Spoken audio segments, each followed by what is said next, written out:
मी आमदार झालो तर नांदेड दक्षिणचा चेहरा मोहरा बदलेल. सामाजिक कार्यकर्ते संजय पाटील घोगरे. आगामी विधानसभा निवडणुकीमध्ये मला जनतेने साथ दिली आणि मी आमदार झालो तर नांदेड दक्षिणचा विविध अंगाने विकास करणार. यामध्ये नागरिकांच्या आरोग्याचा प्रश्न, शहरातील कोलमडलेली वाहतूक व्यवस्था, शेतकऱ्यांच्या शेतीमालाला योग्य तो भाव मिळाला पाहिजे, यासह इतर अनेक प्रश्न मी सोडविणार आहे. तसेच माझ्या समाजसेवेची पावती म्हणून मला जनतेने साथ दिली तर मी नांदेड दक्षिणचा नक्कीच चेहरा मोहरा बदलेल, अशी प्रतिक्रिया सामाजिक कार्यकर्ते संजय पाटील घोगरे यांनी दिली. कोविड कालावधीमध्ये नागरिकांना अन्नधान्याच्या किटचे वाटप, दरवर्षी 26 जानेवारी रोजी महारक्तदान शिबिराचे आयोजन, तसेच हाडको भागामध्ये सर्वात मोठ्या दहीहंडी उत्सवाचे आयोजन संजय पाटील घोगरे यांच्या वतीने करण्यात येत असते. मी नांदेड दक्षिण मधून निवडणूक लढविण्याचा निर्णय घेतलाय आणि माझा जनसंपर्क जास्तीच आहे, कारण मी सर्व समाज बांधवासोबत एकोप्याने राहतो. त्यांच्या सर्व कार्यक्रमामध्ये मी सहभागी होतो. त्यामुळे माझा जनसंपर्क आहे आणि त्यामुळे मी नांदेड विधानसभा दक्षिण विधानसभा लढवायचं ठरले. मी सुरुवात जनसंवाद बैठक म्हणून घेतलेली आहे, मित्रपरिवार. त्या बैठकीला जवळपास आपल्या भागातील दक्षिणमधील 3000च्या जवळपास वडीलधारी आणि मित्रपरिवार आला. त्याच्यानंतर गाव भेटीवर जोर दिला. गाव भेट घेते वेळेस मी ज्या गावात जाईल त्या गावामध्ये मला वडीलधाऱ्यांचा आशीर्वाद आणि मित्राचे सहकार्य हे चांगलं मिळत आहे. त्या बलगोत्यावर, त्या ताकदीवर मी नांदेड दक्षिण ही विधानसभा लढवायचं ठरलं.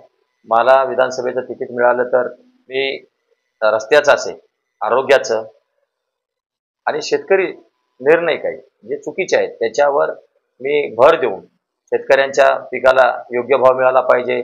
शेतकऱ्यांची जे लाईटचं लोड सेटिंग दिवसा आहे, रात्री त्यांना शेतामध्ये कामाला जावं लागत आहे, कारण रात्रीच्याला सरप वगैरे अशा एज्युकेट आहे. शेतामध्ये जाते वेळेस धोकाच आहे. रात्री लोड शेडिंग झाली काय हरकत नाही, पण लाईट मिळाली पाहिजे यासाठी मी प्रयत्न करणार आहे. रस्त्याचा बघितलं तर आपल्या भागातील रस्त्याची दुरवस्था आहे, तर ते रस्त्याचं एक जाळं तयार करून आपल्या भागातील रस्ते सुशोभित झाले पाहिजे, चांगले झाले, दर्जेदार झाले पाहिजे यासाठी प्रयत्न करणार आहे.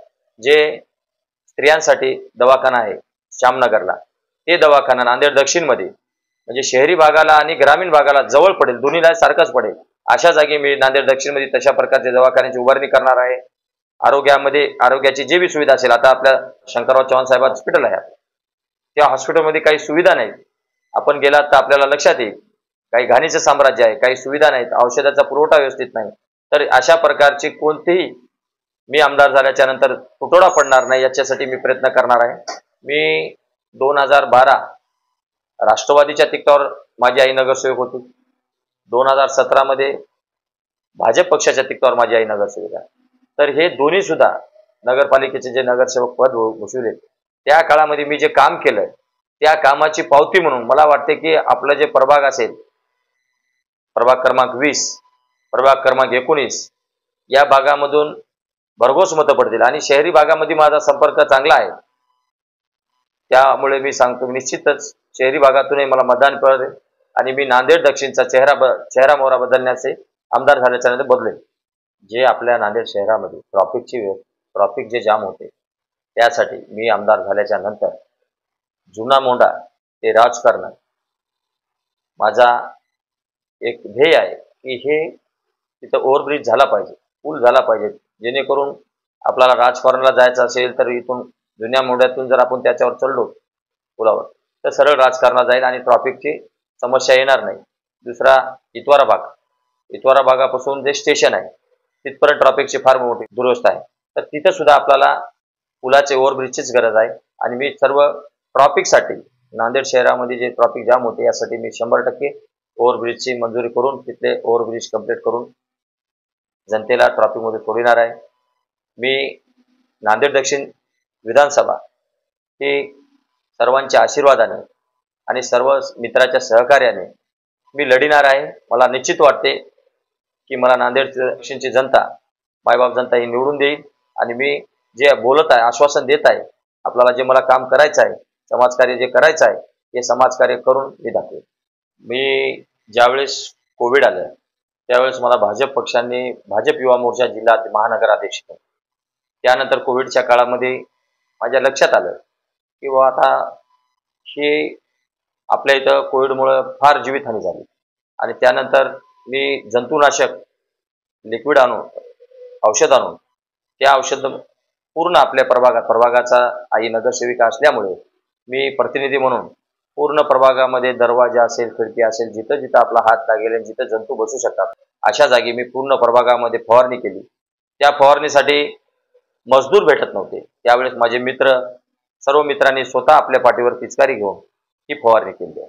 दुसरी गोष्ट, बंद असल्यामुळे मार्केट, तर रोजंदारी करून पोट भरणारे आपल्या इकडे काही वर्ग आहेत. त्या भागामध्ये अन्नधान्याचा तुटवडा पडला होता. ते लक्षात आल्याच्या नंतर आम्ही तांदूळ आणून गहू, तांदूळ असे अन्नधान्याचे किट आपल्या प्रभागामध्ये जिथं जिथं गरज आहे अशा प्रकारचं वाटप केलं. आणि रक्तदान शिबिर मी सतत 16 वर्ष झाले घेतो.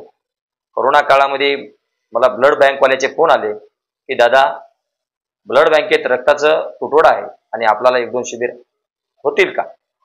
तर मी त्यांना लगेच होकार देऊन महावीर चौक, नांदेड येथे एक रक्तदान शिबिर घेतलं आणि हडको बस स्टॉप, छत्रपती शिवाजी महाराज पुतळा या जागी एक रक्तदान शिबिर घेतलं. आणि आपल्या परीने जे समाजकार्य करता येते माझ्या परीने मी ते समाजकार्य करण्याचा प्रयत्न केला. आणि त्याच अनुषंगाने सांगतो, माझ्यासारख्या सामान्य घरातील शेतकऱ्याच्या मुलाला नांदेड दक्षिणच्या जनतेने आज आमदारकीच्या रेसमध्ये आणून ठेवलेला आहे. आणि मला वाटते की नक्कीच नांदेड दक्षिणची जनता ही मला आमदार केल्याशिवाय राहणार नाही. वर्षभरामध्ये 26 जानेवारीला दरवर्षी माझं रक्तदान शिबिर असते. आणि एखादी वेळेस जर ब्लड बँकवाल्यांनी कोणी सांगितलं की बाबा रक्ताचा आपल्याला तुटवडा पडला आहे, तर त्यावेळेस मी अजून आयोजन करतो.